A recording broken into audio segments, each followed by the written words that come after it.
Tomato ವರ್ಷದ ಉಪ್ಪಿನಕಾಯಿ 6 ತಿಂಗಳಿಂದ ವರ್ಷದವರೆಗೂ ಇರುತ್ತದೆ. ಈ ಟೊಮೆಟೊ ಹಣ್ಣು ಪೂರ್ತಿ ಹಣ್ಣು ಮೆತ್ತಗಾಗಿರಬಾರದು, ದೋರವಾಗಿರಬೇಕು ಹಾಗೂ ಚೆನ್ನಾಗಿ ದೊಡ್ಡ ಸೈಜು ಇದ್ದರೆ ಇನ್ನೂ ಒಳ್ಳೆಯದು. ಈ ಬಿಸಿಲು ಕಾಲದಲ್ಲಿ ಇಟ್ಟರೆ ವರ್ಷದವರೆಗೂ ಯಾವೂ ಕೆಡುವುದಿಲ್ಲ.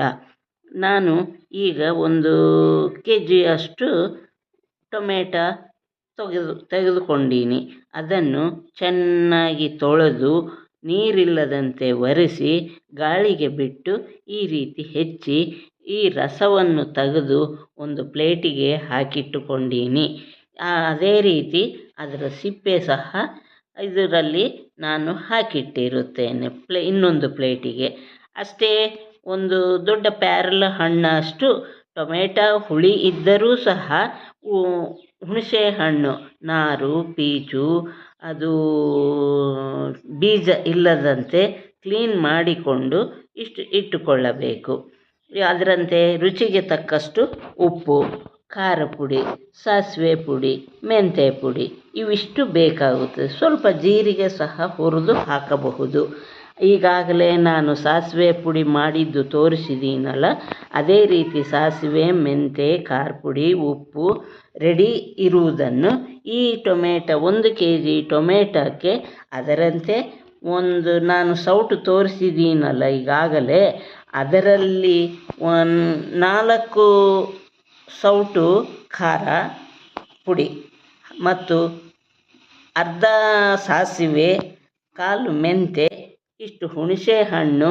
ಈ ಹುಣಸೆ ಹಣ್ಣು ಉಪ್ಪು ಈ ರಸದಲ್ಲಿ ನಾವು ಇಡಬೇಕು. ಇಟ್ಟು ಇದು ಬಿಸಿಲಲ್ಲಿ ಚೆನ್ನಾಗಿ ಒಣಗಿಸಬೇಕು. ಒಣಗಿಸಿದ ನಂತರ ಇದನ್ನು ನಾವು ಮಿಕ್ಸಿಗೆ ಹಾಕುವಾಗ ಖಾರ ಪುಡಿ, ಸಾಸಿವೆ ಪುಡಿ, ಮೆಂತ್ಯ ಪುಡಿ ಹಾಕಿ ಚೆನ್ನಾಗಿ ರುಬ್ಬಬೇಕು. ಆ ರಸದ ಜೊತೆಗೆ ಈ ಸಿಪ್ಪೆ ಸಹ ಹಾಕಿ ಅರ್ಧಂಬರ್ಧ, ಸ್ವಲ್ಪ ಭಾಗ ಮಾತ್ರ ಅರ್ಧಂಬರ್ಧ ಹಾಕಬೇಕು. ಮಿಕ್ಕದ್ದು ಚೆನ್ನಾಗಿ ರುಬ್ಬಿ ಅದಕ್ಕೆ ಒಲೆಯ ಮೇಲೆ ಇಟ್ಟು ಎಣ್ಣೆ ಹಾಕಿ, ಅಂದರೆ ಎಣ್ಣೆ ಮೇಲೆ ಇರುವ ಹಾಗೆ ಇರಬೇಕು. ಸ್ವಲ್ಪ ಹುರಿದ ನಂತರ ಇದಕ್ಕೆ ನಾವು ಎಣ್ಣೆ ಹಾಕಿ ಚೆನ್ನಾಗಿ ಹುರಿಯಬೇಕು.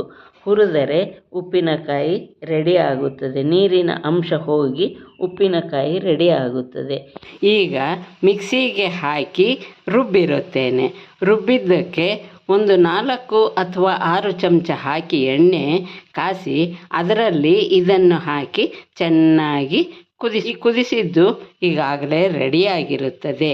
ಇದನ್ನು ತೆಗೆದು ಪಕ್ಕಕ್ಕೆ ಇಟ್ಟುಕೊಂಡು ಇನ್ನೊಂದು ಬಾಣಲಿಯಲ್ಲಿ ನಮಗೆ ಒಗ್ಗರಣೆಗೆ ಬೇಕಾಗುವ ಅಷ್ಟು ಒಂದು 8 ಚಮಚ, ಅಂದರೆ ಇದರಲ್ಲಿ ಏನು ತೋರಿಸಿದ್ದೀನಲ್ಲ ಈ ಚಮಚದಿಂದ 8 ಚಮಚ ಎಣ್ಣೆ ಹಾಕಿ ಅದರಲ್ಲಿ ಸಾಸಿವೆ, ಜೀರಿಗೆ ಹಾಗೂ ಉದ್ದಿನಬೇಳೆ, ಕಡಲೆಬೇಳೆ, ಕರಿಬೇವು ಹಾಕಿ ಒಗ್ಗರಣೆ ಮಾಡಿ ಅದನ್ನು ತಣ್ಣಗಾದ ಮೇಲೆ ಅದರಲ್ಲಿ ಇದನ್ನು ಬೆರೆಸಿ ಏರ್ ಟೈಟ್ ಕಂಟೈನರ್ನಲ್ಲಿ ಹಾಕಿದರೆ 6 ತಿಂಗಳಿಂದ 1 ವರ್ಷದವರೆಗೆ ಈ ಟೊಮೆಟೊ ಉಪ್ಪಿನಕಾಯಿ ಇರುತ್ತದೆ.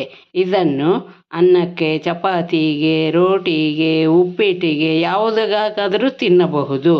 ಇದು ನಿಮಗೆ ಇಷ್ಟವಾದಲ್ಲಿ ಮಾಡಿ ನೋಡಿ, ತಿನ್ನಿ ಹಾಗೂ ಇದನ್ನು ಶೇರ್ ಮಾಡಿ, ಸಬ್ಸ್ಕ್ರೈಬ್ ಮಾಡಿ.